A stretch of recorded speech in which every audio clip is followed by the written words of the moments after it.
Welcome to Crescat's live market call featuring our macro and activist mining research. I'm Kevin Smith, Crescat's founder and chief investment officer. Before we get started, please refer to our important disclosures pages on the screen now. These can also be found in the description on Crescat's YouTube channel and on our website. Crescat's live market call is about sharing timely macro and newsworthy geologic updates, both of positive and negative news across our holdings as they arise. These videos represent the opinions of Crescat as a mining and exploration industry advocate. Our objective is to share the overall geologic progress of our activist strategy in creating new economic metal deposits in viable mining jurisdictions around the world. If you enjoy our videos, please click on the like button and make sure you are subscribed to our YouTube channel to get notified of upcoming episodes. You can also follow Crescat Capital on Twitter for ongoing macro research and important news updates on our activist metals positions. If you want to learn more about Crescat's investment strategies, we encourage you to reach out to Merrick. His contact information is on the screen now and can also be found on our website at crescat.net. All right, so let's get started. So we have a new letter that's about to go out this evening. Will be posted on our website, and we'll be distributing it via email tomorrow morning, Saturday, for everyone's Saturday morning coffee reading pleasure. Tavi put a lot of work into this one, so it's this one's mostly a Tavi macro letter, and he'll be giving you a preview of that coming up right after me. Quentin is going to be talking about resurrection stories, so companies that need to be resurrected, and we are going to help them to do that. Quentin is going to give a pitch as to why these are exciting companies in our portfolio that deserve a new infusion of life here, and that's part of what we're going to be helping these companies to do. So let's get started. So look, I've been calling for this market, this current market environment, which we believe is record valuations for the S&P 500, especially these mega cap growth stocks and mega cap tech in particular. I don't know if this is it or not, but it kind of seems to me like we might be seeing the technical signs of some market topping action here. I know this chart's kind of small to see the candlestick bars on this, but last Thursday we had a bearish engulfing candle, and now that with this Friday with the market down, it's going to be a bearish engulfing week for the S&P 500. So bearish engulfing daily candle. Go on to the next. Also, this bearish engulfing weekly sort of formation that kind of reminds me, if you look back, you can see that other top that we had back at the end of 2021, the very beginning of 2022. It's very reminiscent of that false start that we had. It wasn't a total false start because we had a great year in 2022 on the short side of things, and I think we have another great year ahead here. So let's keep going. This is, further illustrating. This is showing the market breadth, and so the S&P overall is kind of making that top. But look at what's going on with the breadth of the market. It looks like just what we saw in mid to late 2008, right before that big flush that we had. And we are at those same kind of levels as we were in the middle of 2008 when it comes to breadth. So we're looking at the equal weighted S&P 500 here versus the overall S&P 500. And this is one of these great, B of A has just been killing it with their macro charts. I'm sure you've noticed Tavi uses them a lot, and they have some great charts. But so pay attention. This is an important, we think advanced signal, and I'll show you what's the further fundamental and macro setup for that. But so let's go on. So commercial real estate. This is really the elephant in the room right now. Is the commercial real estate market. And this is just looking at the net operating income for commercial real estate properties. You can see that, that the office market, of course, is already into the negative territory consistently here for a number of years post COVID. That's the leading, that's the commercial sector that's leading things to the downside. But notice that apartments have also turned into the negative, and that's been a new emerging trend the last several quarters. We've seen problems with the B REIT, the Blackstone Real Estate REIT, now the S REIT, the Starwood REIT. So the commercial real estate market is really a big warning signal here. Why is that? Why does that matter? It matters because a lot of this debt, is going to need to roll over soon. And let's go on to the next here. And this is, before we get to that, this is just showing also the vacancy rates. Vacancy rates, you can clearly see in the office area, just, we're, 19% vacancy rates, and this have just continued to climb in the post-COVID era. At the same time, you can see the vacancies starting to turn up in industrial and of course in apartment. So let's let's go on to the next here.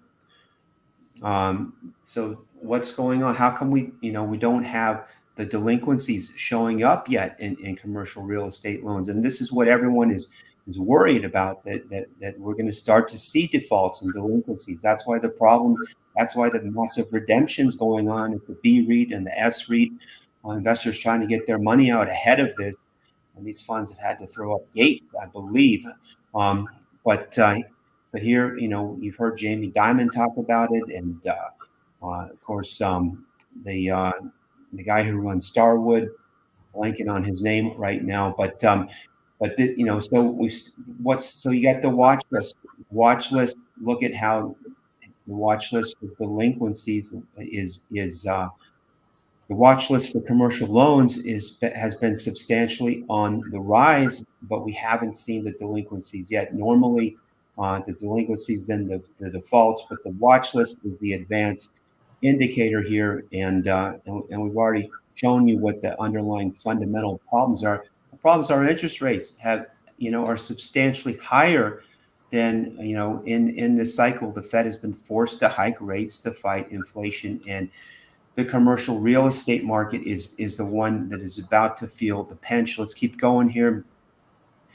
Chicago PMI just came out, and the Purchasing Managers Index. This is one of those survey economic surprise data indicators that's showing the stag and the stagflation. And here we are. Chicago PMI just came out in recessionary territory. That's the stag. And yet, we also continue to have the inflationary pressures. That's why the Fed has not been able to lower rates yet. We came into the beginning of the year, everyone expecting up to 6 rate cuts by the Fed, but they haven't been able to. Why? Because the economy's still been moderately strong, but now you're seeing the stag. So they're getting their mojo ready to do the rate cuts because we have the stag part of it, but the inflation part of it hasn't gone away, and that's the problem. The Fed is going to be cutting rates into a highly inflationary environment. This is potentially explosive for gold and for other commodities. Let's go on to the next. So what happens when we get that first rate cut? I mean, people are saying we got the pathway, or the door is open now for that first rate cut. Well, at the last 1, 2, 3, 4, 5 times we've had that first rate cut, what's it been? It's been almost immediately the signal of the start of the recession. And further, and that's what the numbers in this chart are showing. The number of months after the first rate cut until the beginning of the recession. Okay, and especially the last five business cycles, the last 5 recessions. That's what that first cut signaled. The first cut also coincided with the beginning of the bear market.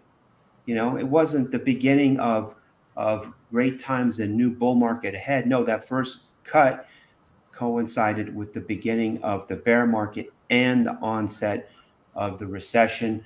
I think, do I have any more, Nathaniel? Okay, one last, and here's the punchline.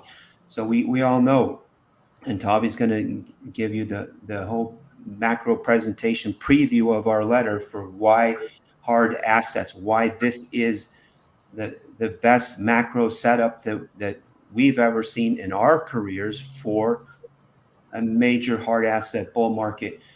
This is just showing global international reserves. I love this chart because it's showing among central banks, the proportion of gold relative to the proportion of fiat currencies that central banks have been holding, and you can clearly see the U.S. dollar proportion of U.S. international central bank reserves has been shrinking, and it's been shrinking consistently now for several years at the same time as gold's proportion of global central bank reserves has been increasing. And this is just, part of the entire setup here for why hard assets, why commodities, why precious metals now. And I'm going to turn it over to Tavi. All right. Well, thanks, Kevin. Well, let's get started with some charts I put together. This is actually a chart, the only one of the few charts in this presentation that is not in the letter, but I thought was relevant for today's presentation as well. And I'm going to go over what we call the rise of hard assets and what some of the big cases of why we think this is the time to be deploying capital into this segment of the market. And that there's many reasons. It's a capital flows dynamic that we think it's going to flow back into these assets. It's a valuation perspective as well. But it's also the fact that we think that central banks are trapped globally, and also governments have been irresponsibly spending capital in a way that we haven't seen before. And that ultimately is what creates a long-term inflationary era. This chart to me is one of those sort of dilemma parts of the macro discussions of how we continue to sell down, or I should say sell, allowing your treasury holdings to be reduced by letting them mature, which is what the Fed has been doing. The Federal Reserve used to own a very large amount of U.S. treasuries, and it still does, but it has been allowing those treasuries to mature rather than repurchasing those. And therefore, we're seeing the yellow line fall in a significant way. The blue bars is basically showing you how much we've been paying in interest payments of the federal debt relative to GDP, which we've seen higher in the past. However, every minute that we see interest rates is staying where they are, we're going to see this blue bars increasing drastically over time. So what gives in this chart is basically the idea. At what point do we see the white line or the line starting to rise? Because the blue bars are already at levels that become an issue for the government. Today, we're running basically almost 4% of GDP is being used to pay down debt. Just to give you a sense of how significant this is. Back in the 1940s, just to also give some historical perspective, we had a problem as well with the debt imbalance being as large as what it is currently. And that was the buildup era of prior to the World War II or during the World War II as well. And then the rebuild process that we had after that. How do we get out of there? Well, they had to run a primary budget that was a surplus, meaning if you exclude the blue bars in this chart and you see how much the government's spending, it was actually getting a surplus on it. In other words, it was collecting more taxes than what was spending in capital. In other words, it was actually being more financially prudent at that time. And so can we see a world where we go from a fiscal dominance environment into a surplus environment? It's going to be very difficult. I don't know. We can go through the reshoring, the green revolution, and all sorts of other policies without creating this fiscal dominance environment. So this is a dilemma. This is what essentially creates an environment where the yellow line is likely to rise, just because the Fed is the institution that is responsible for purchasing U.S. Treasuries and being the buyer of last resort of U.S. Treasuries over time. Let's go to the next chart. So the letter is going to go through a lot of things, but one of the main aspects is this trend that I found across many central banks and economies across the globe. And I use 4 examples in this case: the U.S., Canada, Australia, and the ECB, or the European Union. There are a lot more. It's just I thought those are more pronounced and easier to understand what my thought was. But basically, we're seeing central banks across the globe really trying to implement quantitative tightening because of the inflationary trends we've seen globally. And this is, at the same time, most of their money supply indices have been on the rise, and then completely diverging from their policies. And so while we're seeing what's supposed to be one of the tightest monetary policies in developed economies history, still we're seeing monetary base and also the credit in the system create also money supply to be rising significantly. And this is, to me, another reason why it's another way to it's a relief valve in the financial system, and further monetary dilution essentially alleviates this financial stress that we're seeing. It's, we hear from the banks, regional banks have a problem, the government creates a facility towards it. Recently, we've had Freddie Mac.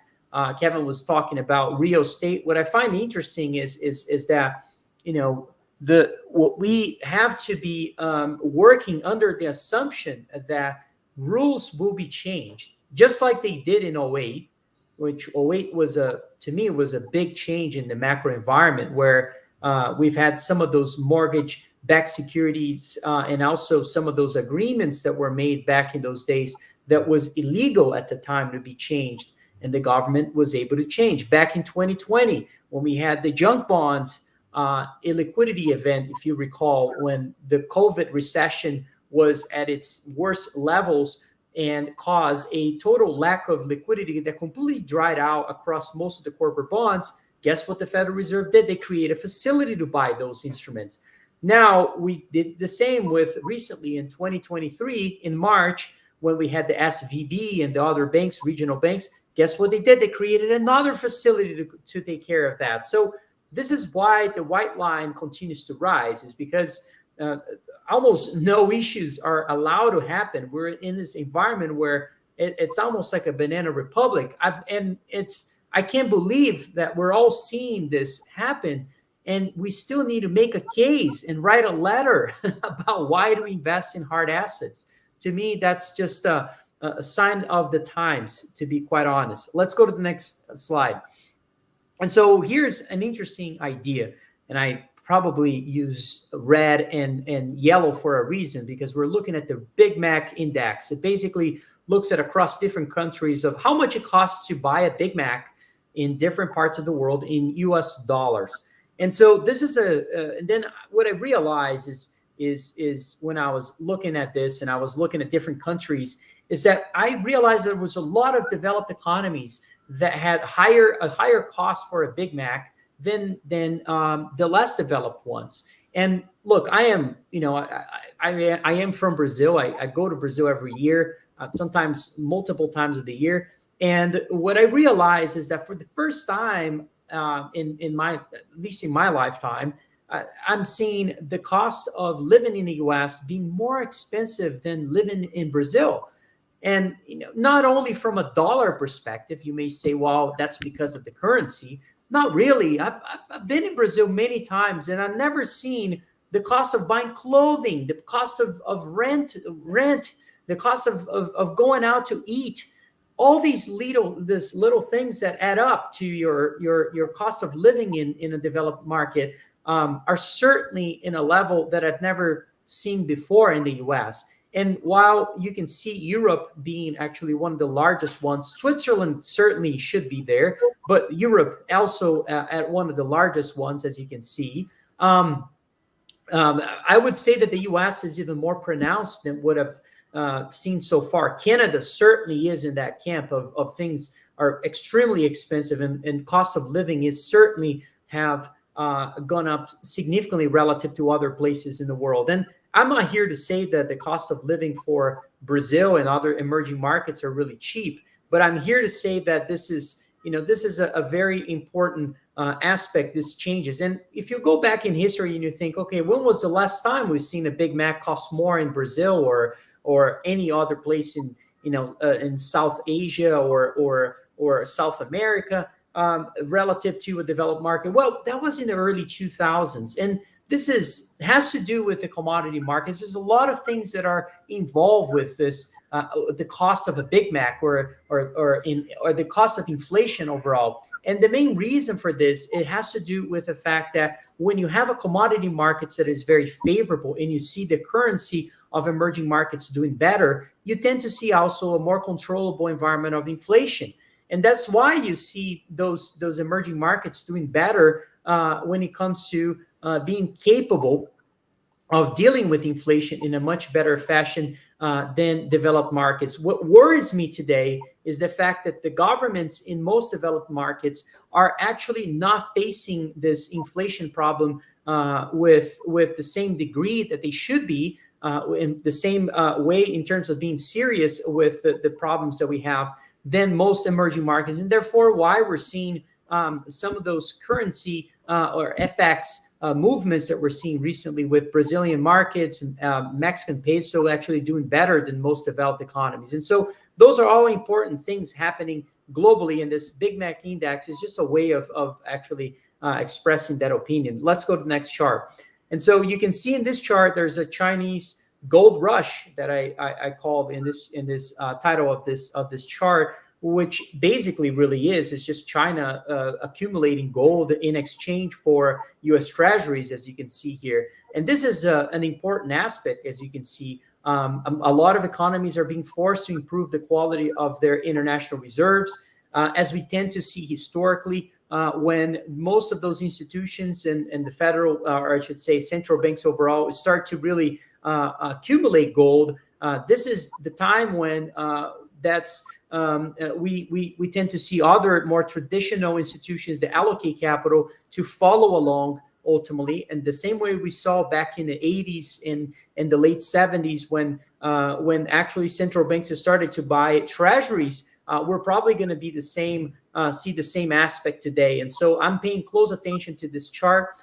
This is not to say, if we go to the next chart, I believe this is not to say that China is or I'm making the case for us to be investing in China, or it makes China a more investable place than other areas. By no means, I think that's really the case here. China, to me, is going through what I think it's going to be a process of Japanification here, where we're probably going to go through a stagnation of their economy for a long time. Now, when I show this chart, the first thing a lot of people said to me, is this in nominal terms or real terms? Tavi, don't you understand that U.S. is going through an inflationary period and China is not going through an inflationary period? Well, let me maybe show one chart that I recently used. Well, next one. As you can see here, money supply in China is double the size of the U.S. So that is not really a justification here to say that China is going through that stagnation process because there is no inflation in China. No, there's massive monetary dilution happening in China as well, and more than the U.S. In fact, the Chinese economy is about 40% smaller than the U.S., but their M2 or money supply is about double the size of the US. And so how do you explain that? This is what I think is when an economy enters a phase where they're having to generate more or create more debt to generate less units of GDP. And that's what Japan went through. And what was the lesson that we had from Japan? The lesson was monetary dilution caused the Japanese yen to fall apart. And so what do we think it's going to happen here? Probably going to be the same going with China. And in my opinion, this is not the end of China or anything along those lines, but it just reinforces the view of owning gold. If anything, the monetary and the macro imbalances China is facing, just like Japan did and continues to deal with, I believe that only reinforces the case to own gold and other hard assets. Let's go to the next chart.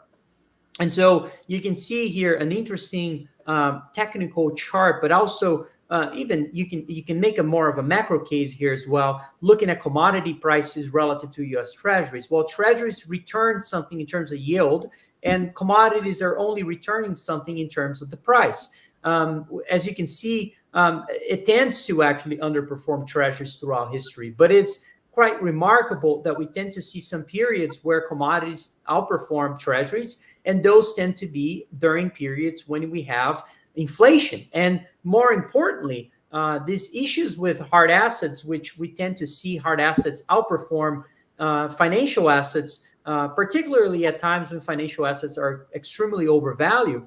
I find it interesting how much gold, for instance, went up back in the 1970s when the US government had much less debt than what it does today.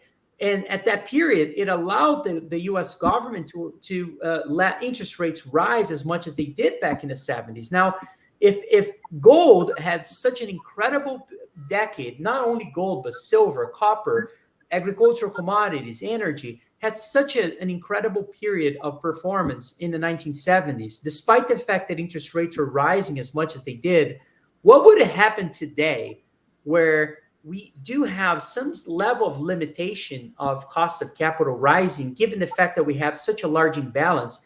Can we see prices of gold going to unprecedented levels? My opinion is yes. I do think that what the environment is creating and what we call the trifecta of macro imbalances and all these issues that we're seeing are likely to create set the stage for gold to reach levels that we've never seen in the past. And so this is the mentality, at least I take, and I think the Crescat team takes, and I can speak for them as well here, in order to deploy capital into mining companies, is because for us, the economics of those projects will be drastically different at prices that we really haven't seen in the past. And until cost really catches up to that, and given the fact that it's required to increase the supply of metals in an environment that we're living in because of the demand that we're seeing from all sorts of things, reshoring. Now people are even talking about the war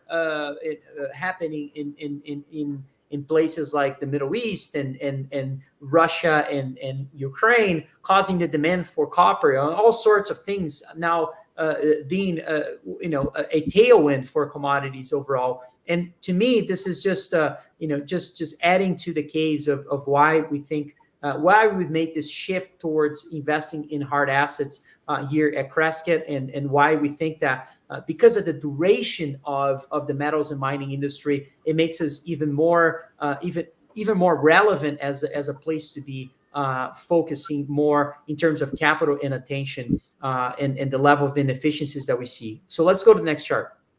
And so the next chart now, we're looking at what I thought was interesting, just looking at hard assets overall, when you price them in gold. So in this case, we're looking at oil prices in gold terms. You can see that we just haven't seen true inflation across those commodities because they actually have underperformed true inflation.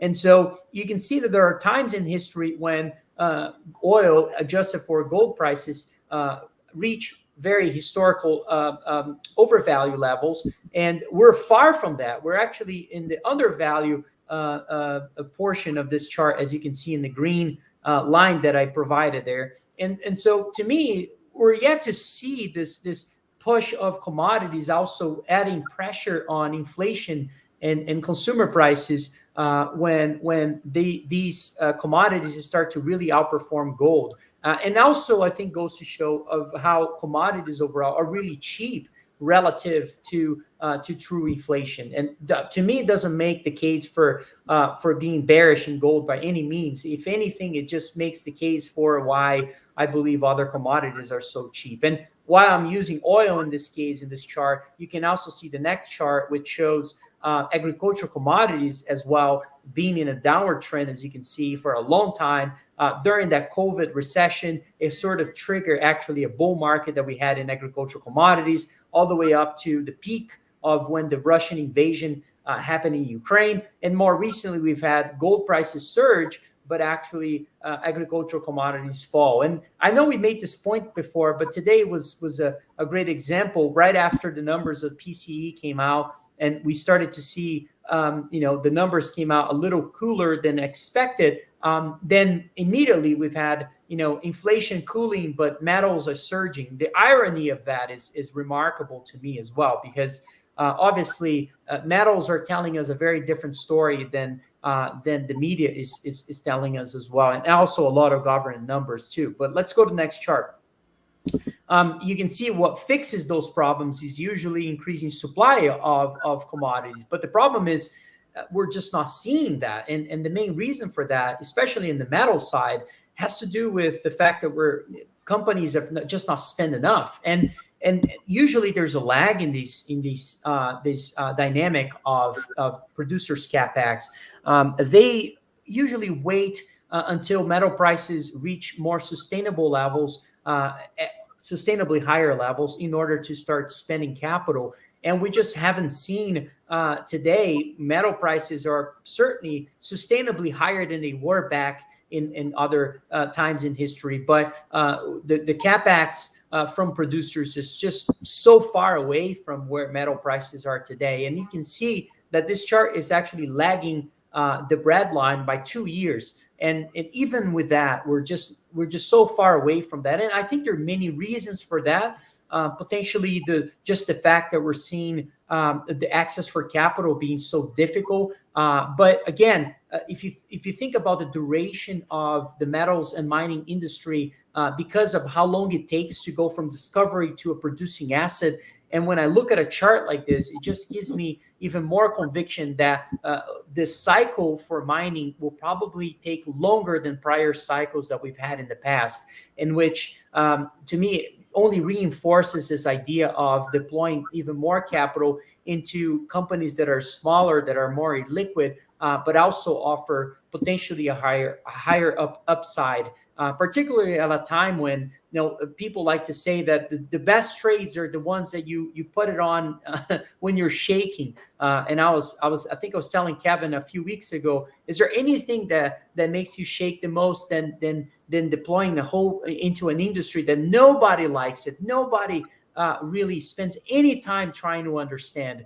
It's the most hated industry in the world. That's the type of shaking trade that I can get behind. And I can come up with many reasons, which I'm doing here in this case, of why I think in the future this industry is going to most likely receive attract some capital from all sorts of places in order to increase the supply of those metals. And as we see, the appreciation of shares of those companies over time as well, in my opinion, will probably be the case. So let's go to the next chart. And so you can see, real quick comment, Tavi, if you don't want to be shaking and you want to be intrepid, just take a look at that CapEx chart, because that's how we sleep at night. The CapEx cycle is something that a lot of people just don't get. A lot of analysts don't even pay attention to. But you can look at that CapEx cycle for commodity metals, and you can look at it for IT, tech spending, and they're opposite cycles. So watch out. It's that same peak in the CapEx cycle that we had in 2000 at the peak of the tech bubble, that it looks like it's the same thing today with the AI boom to us. And the commodity cycle, however, CapEx cycle there is quite different. So, yeah, that's right. That's right. The creation of 60/40 portfolios is what sucked capital out of commodities into all these other things, or even the weight of energy in the S&P 500. Or we shouldn't even talk about metals and mining. There's only one gold company in the S&P 500. Which I can't recall if it was actually removed from the S&P. It might actually be removed or not. If you guys remember, please feel free to say. But gold to silver ratio, I think, had an important development recently, and something that I don't think a lot of people have been paying close attention to, in which is today has been a different environment. But if you think about what happened so far this month, if I recall, silver is still up about double digits this month, and gold is up. I think it's actually single digits. Last time I checked, low single digits. I think it's 1 or 2% that gold is up this month. This is the last day of the month. That's why I checked those numbers. And I was surprised to see how much silver was up just because of the candle size of the monthly candle for silver is quite significant. And when we looked at the trend of the gold to silver ratio today, it's just broke a upper trend that we've had since 2011, when silver peaked in 2011 at $50 or so. And since then, we've been now starting to break that trend, in which I believe it's just the beginning. And it's the main reason why I think silver is one of the most important and most undervalued metals in the world today. And if you think about this chart, just to give you a sense, for a 2,400 gold or so, if we look at the average of gold to silver ratio and we put on, just a median ratio and so forth, and we try to apply that median ratio historically to a 2,400 price, we can easily get to a 45 to or above silver price today, which is such an important aspect. Is that I was speaking with someone this morning, asking me questions about what do I think silver could get to, and I'm not going to throw any price targets here, anything like that, but I do think that if we believe that governments will essentially be suppressed from a cost of debt perspective at some point, and what can we see with gold prices in the future? I mean, who would have thought that Bitcoin would get to 30, 40, 50, $60,000, for a Bitcoin one day? Now, where can we get with gold prices when we see central banks actually go? Kevin had a chart there showing how central banks still have a very large exposure to fiat currencies. How does the math work when we actually see that massive decrease of exposure to fiat currencies and a large increase to gold, and we start seeing other parts of the world started to buy into this narrative that gold is a much better defensive asset than sovereign debt? I think that sort of self-answers that question, but we can see an environment where gold can reach crazy levels in prices, in my opinion. And if that happens, what does that do to silver? I think it's just an important exercise to think about. And if you go to the next chart, the gold to silver ratio actually had its worst decline since the 2020s. And it's weird to say worse, because when it means worse, it means it's actually great news, because it means silver is starting to lead. And to me, if people think that we're going to see a gold rush of central banks buying gold and accumulating the metal, and that won't lead to a silver rush, I think people just, those that believe in that probably just haven't studied history, because I think it's highly unlikely. I think what we're likely to see is that with gold is triggering a sense of demand for other metals that is just getting started, and I think silver will participate in a much bigger way than even gold, as we see the asymmetry to gold prices being much more attractive on the silver side and other commodities. But gold is an important aspect, is sort of the one that leads the way to the upside, and then other metals will lead even further as we get into those cycles being more endured. Let's go to the next chart. I'm almost done. Silver production, just looking at the Peruvian silver production, just because it's the second largest production in the world, along with China. It is at one of its lowest levels in history. It's a big decline. It's about 40% decline from its peak levels, as you can see in this chart. Look, I mean, it's just showing that the supply remains very constrained, the difficulty of finding new discoveries, and the difficulty of really creating and new projects that will become producing assets. And talk to any of the concentrate business, and you will hear the difficulty of finding high grade silver out there in the world. And so this is another reason why we like the metal in a significant way, and always been looking for ways to find leverage over even silver prices, because it seems like silver has such a leverage on gold itself, but if you can find leverage on silver itself without taking debt, but really buying high quality assets that have leverage to silver prices, I think that's one of the most elegant solutions to find exposure to the metal. Let's go to the next chart. I'm gonna go quick here. You can see mining stocks versus gold. What comes to mind in this chart is that it makes sense to see people so bearish in the mining industry when I look at this chart. First of all, it makes sense because people are just beat up trying to call the bottom and investing in this. But now that we're so close to a historical breakout, it's not the time, in my opinion, to be so bearish. I mean, that's just a backward-looking analysis. In fact, I would suspect that, imagine how many people are going to have to change their opinion. That's the best way to think about it.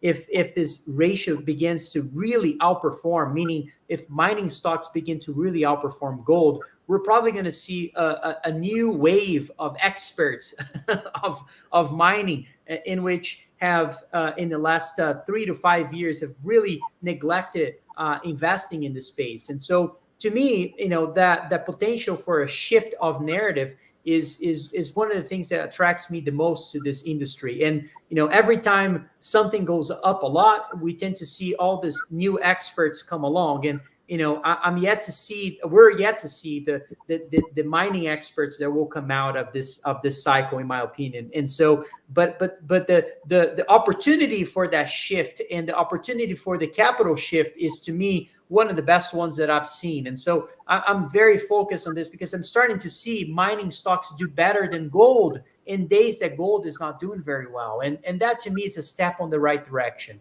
Let's go to the next chart. Final points and macro, which is not in the ladder, but on the macro side, by the way, the ladder is going to have also the reasons why we think that the mining industry has been lagging the gold and silver prices, and why we think the lag is your friend. And this is a term that Kevin used, and I'm just borrowing this term because I think it explains well. The smart capital they don't chase big, they chase big trends that are at their early stages, not the other way around. And when I show charts of gold, silver, I remember I just posted this chart of gold silver ratio, and somebody came up to me, Tavio, why don't you wait for more confirmation before showing this? Because if I wait for more confirmation, then the trend already left the station. So I don't understand why people continue to do that, and it's just backward-looking analysis in the way to invest. And I'm not the media. Media will show you their views after the fact.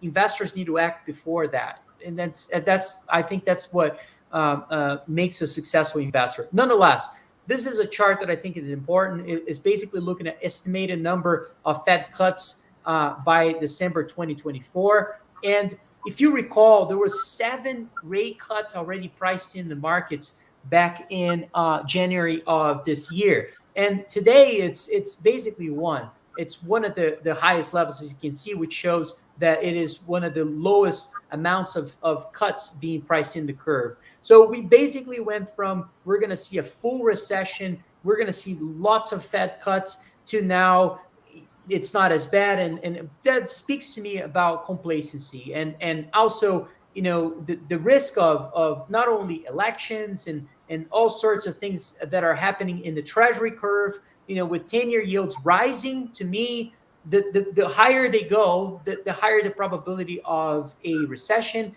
the higher the probability of more Fed cuts. And so this, to me, is also starting to become very mispriced. And how to position towards this, I think, is definitely the steepening of the yield curve idea. Is the fact that I think the long end of the curve will go higher, and ultimately the Fed and the government will actually force the Fed to also have to cut interest rates. I mean, remember, 3 interest rate cuts would reduce the interest payment chart that I had in the very first chart of this presentation by 1/3. And so think about that. And I think that regardless of who presidents will come in November or so, or they actually start next year, but elected in November, I believe that this is going to be an important aspect of how they will manage the finances of the government moving forward. Let's go next chart. I'm almost done, promise. This is just a list of the folks that today have their expectations for how many Fed cuts we're going to see. And to be quite honest, this same list 6 months ago was drastically different. So, anyways, let's go to the next chart. And this is the final one. It's just an interesting strategy that has been working since 2021 that I should point out. These folks that put out this analysis, really interesting stuff that basically shows every time an investor would sell the S&P 500 when oil goes above 90, and also basically buy back the S&P 500 when oil is below 90, they made a lot of money. And it's not my point. It's just to show that what it means is that we're in the stagflationary era, really. It's an era where when inflation expectations rise because oil prices or energy prices or commodity prices are rising, the market tends to struggle. This is what happens in the 70s. The correlations that we are seeing today are remarkably similar to the 1970s. And so to me, this is the takeaway of this chart, not necessarily to replicate this strategy, but really to understand why this is happening. And to me, this has a lot to do with the inflation issues that we're seeing, and market participants is starting to price things in accordingly. I think this is my last chart, so I'm going to pass it on to Quentin. My apologies for the delay.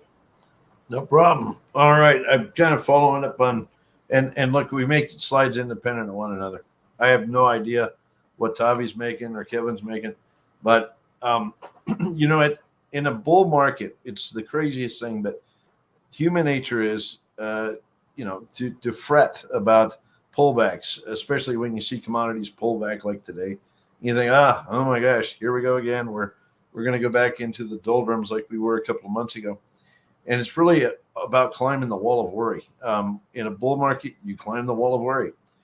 You think it's not one big party. You think, okay, we got to worry every time there's a pullback because we might go back to that place we used to be at the bottom. Okay, but I think the pullback we're seeing right now, and look, we could be wrong, but I think the pullback is just a momentary pullback in the first step, really, into a broader commodity bull. All right, go to the next slide, and I'll show you a little bit of reasoning behind this.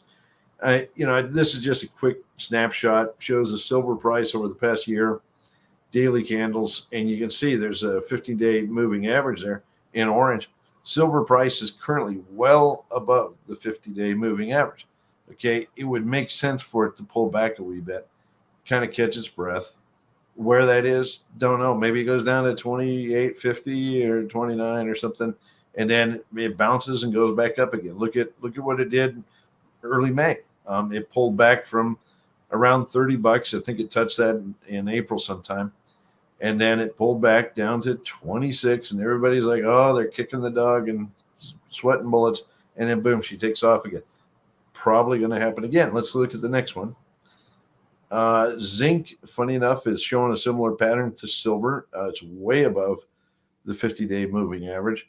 And I think it's going to do the same thing. I think it's going to touch that, and it needs to find that support really to rebuild its strength and then take off again. But in the big picture, zinc looks like it's ready to go back up to, say, $1.50 to $2 over the next year or two. Okay, go to the next slide. Now, gold's interesting because it's pulled back, and it's actually sitting right at the 50-day moving average right now. So it's gold always is a little bit ahead of everything else. Okay, so I think it's done the pullback, and that's part of the reason this gold silver ratio is broken out, like Tavi pointed out a few minutes ago. All right, so gold's pulled back. It's sitting right at the 50-day moving average. We'll see if it holds, it bounces off of that. I would expect over the next few days or maybe a couple weeks, she'll bounce off and take off again. Let's go to the next slide. Copper happens to be in the same position as gold. It's more or less right at the 50-day moving average, and it's healthy. Okay, it's healthy to see it pull back, touch that, find support, get its legs so it can go on the next bounce. All right, let's go to the next slide. Okay, today I'm going to talk about a few stories that have kind of fallen off of the radar in terms of news flow, mainly because they don't have money, or there's whatever. There's been some events that conspired to cause the companies to pull back from their exploration programs, and not perform like everyone expected maybe 2 or 3 years ago. So a lot of people email me. They say, "Well, whatever happened to that company you were invested in?" So I called today. Whatever happened to XYZ? Well, look, we take an activist approach, and a lot of the companies that come to us, they have great projects, and we basically invest on the basis, the thesis that they're going to test a certain concept or a certain target. Okay, when we put money in, we usually write in very plain language where the money is to be spent and how it's going to be spent over the next few months or years. And the idea is to help focus the company to make that discovery. All right. So we call it an activist approach. We're activists in the sense we like to push the company towards focusing on the prize. All right. And that's to hit the target. And we generally stick with, almost universally, we stick with the companies that stick with the script, even if they've come off dramatically. Okay. There's some companies in our portfolio that the company did everything right. They went out, they made discovery, and they pulled back. Okay. They got caught short. Maybe they wanted to save cash, whatever. And doesn't mean they're not discoveries. Okay. And we don't punish people, sell and go off, we don't care about that anymore. We like to help them resurrect. And last week I talked about a number of companies that I think are going to, you're going to see resurrect in terms of their exploration efforts this year and get back on their feet. Today, I'm going to carry through with that. Look, over the next 2 or 3 weeks, I'll talk about more. Everybody's like, well, why didn't you talk about this company? Why didn't you talk about that? Look, I'm doing them week by week by week. So if I haven't talked about whatever story, I'll probably talk about it in the next week or two. All right. But today we're going to talk about a few of them here that all kind of have the same theme, and that's mainly around copper. Go to the next slide. Bell Copper. Everybody says, what happened there? They were drilling those holes at Big Sandy on the basis that, man, they can make a big porphyry discovery, kind of like Ivanhoe has down there at Santa Cruz in Arizona. Bell Copper ran out of money. Okay, plain and simple. Copper prices fell shortly after they kind of got, made an initial discovery, we'll say. Long interval of 0.3, 0.4% copper in supergene mineralization at depth. Basically, the proof of concept, their target. Okay, doesn't mean there's nothing there now. No, it's actually, if anything, it's already been confirmed that this is a discovery, but they need to get back on their feet. All right, so Bell Copper, I would expect them to get back on their feet, and I am bringing this one up because recently there was a really interesting video. Go to the next slide. About the geology of the target. And this was actually a video. You can see the URL up at the top there. If you want, a boring geology lecture to watch over the weekend, go to YouTube and watch the video. Okay, it talks about the whole concept that Tim Marsh has about this porphyry and how it's been faulted, been broken and displaced, and is now sitting underneath this valley. And you can see, and this is actually by USGS. This is Geological Survey people doing this. This is not Tim. It's actually independent geologists who have drawn this and taken the data and surmised, yeah, this is likely a porphyry under there. Okay, so you can see where some of the holes are. Some of them didn't make it through the gravels, which are in the light green, but a couple of them did get down and they tagged that porphyry. They tagged either supergene, which is the oxidized mineralization at the top, or a bit of hypogene. Okay, so we know it's down there. Okay, now Tim is wanting to get going again. He has a hole number 4 that's down a ways. It's like 1,300 meters down, and he's not quite reached the target yet. So he is going to try to give it a heave ho very shortly. I got to hand it to him. That's if anything, that's the most perseverant, dedicated exploration effort I've ever seen in my life. I really hope he makes it. Okay, no promises, but when they resume hole 4, it should test the deeper part of that porphyry system, and we're going to see. We're going to see a verification, hopefully, of a major discovery here. Okay, so stay tuned. That's one you should put back on your radar, because I do think they'll pull something off over the next few months. Go to the next slide. Another story, BCM. Everybody says, what happened to BCM? Look, this discovery that Sergei Dyatlov has made in southwest Utah is one of the most compelling discoveries in our portfolio, and underappreciated discoveries in our portfolio. Okay, it's that simple. Basically, they have made a discovery. Go to the next slide. At Thompson Knolls, and you can see here in hole number 8 in particular, TK8, they hit 510 feet, which is 155 meters, more or less, of 0.66% copper, 0.1 gram gold, as well as a bit of silver, almost, little bit more than a quarter ounce per ton silver, as well as moly. Okay, significant moly, 95 ppm. Okay, so this value is in gold world is about 1.3 gram per ton gold equivalent. Okay, so this is over a 200 gram meter hole. This is a discovery level hole. Okay, now have they drilled more holes here? No, they ran out of money. They tried drilling some additional holes and simply ran short on cash, and they had to park everything up. It is a heartbreak, but it is a sign of the market. Just no cash available out there. Now, does it mean they don't have a discovery? No, they have a discovery. This is one of the best discoveries I've seen in my career. There's a big stinking porphyry with a big stinking skarn system down there. I like it so much, I'm supporting a student who's at Colorado School of Mines studying under one of my friends down there, a professor, who is currently taking all of the data from TK, all the drill holes, and putting together a very detailed model, 3D model, that should help the company vector in on drilling more holes. Okay, so as the market gets going here, I want to see them have all their ducks in a row where they can go out in the field and start drilling and hit the big prize. I think this hole number 8 is a warm-up act. I think there's something huge here. I truly do. And I say that because if you look around this region, there are some monster deposits. Bingham Canyon is a couple of hundred miles to the north. And then the Robinson deposit over at Ely is 70 miles, I think, to the west. I mean, this is elephant country, and these guys have tagged an elephant. You don't see this, at random. This is a discovery. Go to the next slide. And I say that too because of the core. Look, the mineralization here is absolutely gorgeous. A lot of chalcopyrite in a magnetite skarn.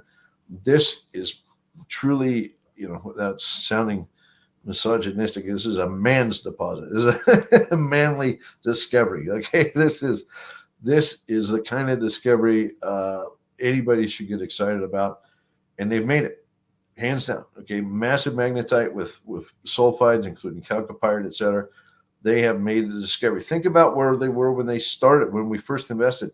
They had a drill hole that went down and barely just pricked, the top of the system. It was enough information to say, yep, there's something down there, but now they have it. Okay, why would people give up on this? Well, the market's terrible. There's no money, but they have a discovery, and we're going to try to help them get their feet back up, underneath them. All right, let's go to the next slide. Barksdale. Wow. Okay, this is a big story because this is one of the most geologically assured targets I've ever seen in my career. I did talk to Peter McGaw about this target a couple of weeks ago, so I have his insight as well, which is really nice because Peter really devised or worked on his CRD model at this location, the Sunnyside Hermosa area, where you have a porphyry and a bunch of limestones. And, his model for CRD, the one that you see on the internet over and over again, that is a picture of Taylor, okay? And this target that Barksdale has, the down dip of Taylor. All right. It is the most compelling geologic story I know of. Like, there's already a couple of drill holes in there. A circle drilled some holes. Go to the next slide. You can see from this cross section, those orange ticks down there in the drill holes have hit nice fat intercepts of high grade CRD mineralization, and it is immediately down dip from Taylor. Okay. This is a no-brainer in my view. The rocks are still there. Nothing's happened. But last year, when they tried to drill it, they had terrible trouble trying to get the holes down. I have gotten enough insight about the situation to know that the driller really underperformed. I got to say it's incredibly disappointing when I heard about the terrible performance of the driller. I would actually say that they are the problem, why the company didn't reach target. Okay. Does that mean it's dead? No. Okay. We're going to help these guys get their legs back. Go to the next slide. Like, without talking too much here, I am working frantically right now. This is where we get our hands dirty. We pop the hood and let's take a look at what's going on here. And we're going to shake things up and make things work. Okay, we're going to try to come in and work with the team at Barksdale, who a solid team, and probably bring some more technical help and some other stuff. Maybe find a decent driller for them. And look, I really get my hands dirty with stories like this. We're going to kick this thing in the pants and we're going to get it going again. Okay, this is a story that will come back. Why am I so convicted? Because look at that cross section I just showed you. It's the down dip of Taylor. There's a $2 billion mine going in right next door. If these guys drill a few holes and look, I think after talking to Peter, I think there's a lot more potential in this district than is even presented in that cross section. Okay, if these guys hit bigly, which I think they will, S32, the neighbor next door at Taylor, is going to have to buy these guys, or somebody is, and they're going to all. It's going to be one of the biggest metal mines on earth. All right. So it's a big prize. We're going to make it go again. Let's go to the next slide. Now, I'm jumping straight over in updates now. It's kind of a continuum. Okay. So this week, my objective is to talk about targets that will kind of get resurrected and going again here in the next few months. Okay. So I went from some stories that I think are very compelling. I'm going to go straight into some news releases where companies are announcing they're getting back to work and I think are equally compelling. Western Alaska talks this week about getting back in the field. And Nathaniel, I'm going to ask if you could zoom to full screen because my eyes are terrible. But you can see they are getting back into the saddle and they're going to start testing the CRD system. You remember they did come up with a resource. Okay, they announced a resource of about 75 million ounce silver equivalent at nearly 1 kilo of silver equivalent per ton. That's a remarkable start. Okay, but it's a small part of a much bigger system. Think of it as the tip of a finger, and they're going to find the rest of the finger and the hand and so forth. There's a lot more to be found here. And I think we're going to see them, he talks about it being a tentacle-shaped deposit. I think Peter McGaw's analogy that it's like a skeletal hand, bones of a hand, I think is also a good analogy. They're going to start testing south of the Illinois Creek Fault and trying to find the rest of that tonnage. Okay, I think there's going to be a big discovery here. Do not forget, Illinois Creek deposit, which is part of the CRD system, is like almost 2 kilometers to the southwest. So we know that the skeletal hand is there in that part of the terrain, because how could you have a finger without the rest of the hand? You got your hand, you got the finger. Where's the rest of it? It's in there. Okay, they're going to find it this year. I'm very confident.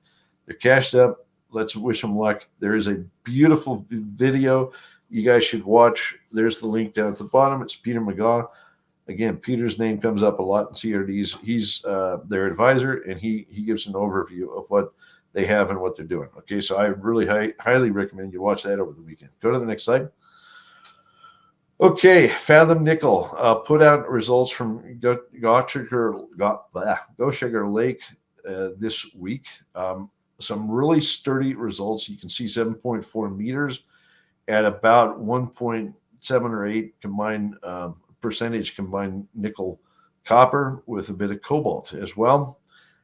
They continue to hit every time they drill an EM anomaly, an off-hole EM anomaly, they hit mineralization. Okay, so it's really encouraging to see them drill these holes and continue to hit nice high-grade mineralization. Look at the hole below there, 3.96 meters, almost 4 meters at 2.28% nickel, 0.5% copper, and again, pretty elevated cobalt, okay, 0.18%. These are very high-grade zones, hits. I am very confident that they have a big metal system here. In fact, these drill results are equally as good as anything you ever saw out of Azure Minerals, which is over in Australia, drilling a very similar system. And it just blows my mind that here in Canada, where Canadians used to just be all about nickel, it seems like there's crickets. Nobody cares. Well, part of it's the nickel price. Okay, I can understand. But nickel price has actually come way back up here recently. It's like $10 a pound again. Okay, but results like this fall on deaf ears. And I think it's a crying shame because these guys have actually made a great deal of progress. Go to the next slide. In defining the system. Okay, now they can see from the drilling they've done over the past couple of years that the thing trends northeast. There's a corridor basically of prospective stratigraphy is what they call it. It's really prospective host rock type. It's an intrusion or intrusions of gabbro, which is a mafic ultramafic rock type that generates these magmatic nickel deposits. Okay, so they've identified this corridor, and yeah, they focus all their drilling in this narrow segment of that. But the system is wide open along strike, both to the southwest and to the northeast. I think there's a lot more here, and given the grades that we're seeing, in these drill holes, I think the company needs to keep at it, keep drilling. They have even more off-hole EM anomalies that could generate even more results. Go to the next slide. Here you can see a long section with all the drill holes that they've hit so far, and they've defined a pretty robust blob of mineralization. There's a little cross fault about halfway down that's kind of just gently displaced things, but other than that, this thing is open to the northeast, to the southwest, at depth. I think they have a really big system here, and in places it's very high grade. Okay, this is a project that needs more love, needs more money, definitely, and more drilling. Go to the next slide. Here's a cross-sectional view. So now you can see the package of rock. That's that prospective stratigraphy, which is mainly these intrusions, these gabbro intrusions. And the sulfide occurs in lenses within that. And you can see how it's distributed. It's almost like veins. It's, near vertical structures that are sheet-like. They go along strike. This is actually a pretty good deposit to mine underground. Like I can actually see, a modest size but mineable deposit already, and it's wide open along strike. Go to the next slide. I think this slide actually shows you a very robust section here. I mean, look at that. You got some very high grades up there at the top. 2.43% nickel, 0.55% copper. That's beautiful stuff. And if you can chase that along strike, this is a very, very easily, economic deposit. It can be mined underground. Okay.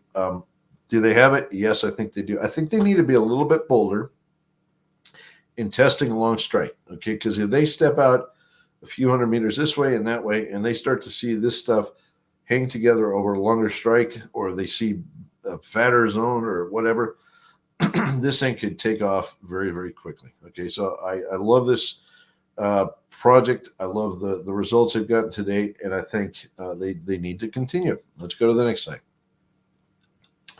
Okay, another company that has a beautiful target, Red Canyon. They've commenced drilling at their Peak Copper Gold project.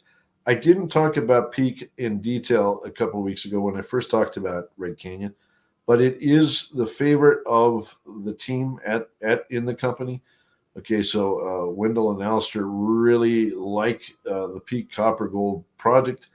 I've reviewed the data. It's pretty compelling, a very good IP response. certainly good geochemistry at surface. And these guys are going to go out and give it a heave-ho already. Okay, so this is one to keep an eye on. If you like copper discovery or copper gold discovery, this is run by a very sophisticated team who's looking at this very high grade, notice up to 2% copper, high grade anomaly with a beautiful IP feature, a large chargeability feature. They're going to give it a heave ho. So let's stay tuned. And Greg Hart, by the way, who's also part of the Snowline team, is also working with Red Canyon. He knows his stuff. Okay, if there's anybody that's going to come up with a beautiful target, it's Craig. Let's go to the next slide. Okay, Novo. Look, this is out of the left field, but it's actually very encouraging news. Look, I'm not a big fan of lithium. Most people know that. Especially hard rock lithium, but if others want to explore for it, hey man, I'm all in. Okay, so a few months ago, Liatam struck a joint venture. I'm a director, by the way, of Nova. We struck a joint venture with Liatam to come in, spend money on lithium exploration at this Quartz Hill joint venture in particular, and then also this area we call lepidolite fields. I'll show you a map in a minute. And you know what? They've found some pretty good results. Okay, quite a few samples in the percentage plus of lithium oxide. But notice there's a lot of tantalum oxide in here. So there's pretty good values of tantalum and cesium. Okay, I mean this is crazy, but basically this might be the hidden gem in this pegmatite. There's very high values of cesium here. It's how it occurs, I'm not exactly sure, but cesium is a very valuable metal. And they might have stumbled across one of the very rare, very few pegmatites where there's, economic levels of cesium. And companies that find cesium often mine them quickly because it's so high in demand. It's used in the oil industry for very special purposes, and they pay any price they can. Anyway, go to the next slide. Here you can see the pegmatite field. It's about, in aggregate, it's about 11 or 12 kilometers long. Okay, so Quartz Hill West and then lepidolite fields. This is a huge pegmatitic complex. Okay, if there's these kind of results, especially with that cesium in there, this could get really interesting quick. And fortunately, Liatam is spending their money on it, and Novo is going to be the beneficiary of this. So this could be a sleeping prize here for Novo. Let's go to the next slide. Okay, Intrepid made an announcement this week. A beautiful target that they're drilling there, copper gold. It's in Arizona. This, in my view, is a deposit, a system very similar to Bisbee, which is a famous mining district in Arizona. Copper gold, IOCG is my view. I know that some people say, "Oh, don't they say it's a porphyry?" I don't think it is. I think it's an IOCG personally. Okay, but they managed to complete nearly 5,000 meters in 25 holes. They've announced 17 of those, so we should expect results for at least 8 more holes coming up shortly. But really good numbers. Go to the next slide.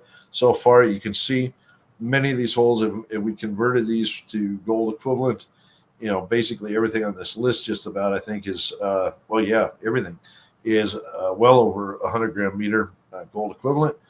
In fact, some of these are several 100 gram meter gold equivalent. But these are really strong results, shallow mineralization. I think they have a robust system here. I think they do need to test it at depth, see how some of these chutes, project downward and what's happening at depth, because it might be the better part of that system is actually down a bit deeper. All right, but good start. Let's go to the next slide. Harvest Gold. I talked a little bit about this recently where the company kind of resurrected itself. They tried testing the Emerson porphyry up in BC a couple of years back. Because the company came to me and they said, look, that one didn't work, but we're going to work hard to find something that will. We stuck with, okay, it was because their team is dedicated and they didn't come and say, oh, we don't care about you guys anymore. You can leave, sell your stock and leave. They actually came to me and they said, by gummy, we think we can strike a deal on some really attractive ground in Quebec. Okay, so they picked up a strategic land position. Go to the next slide.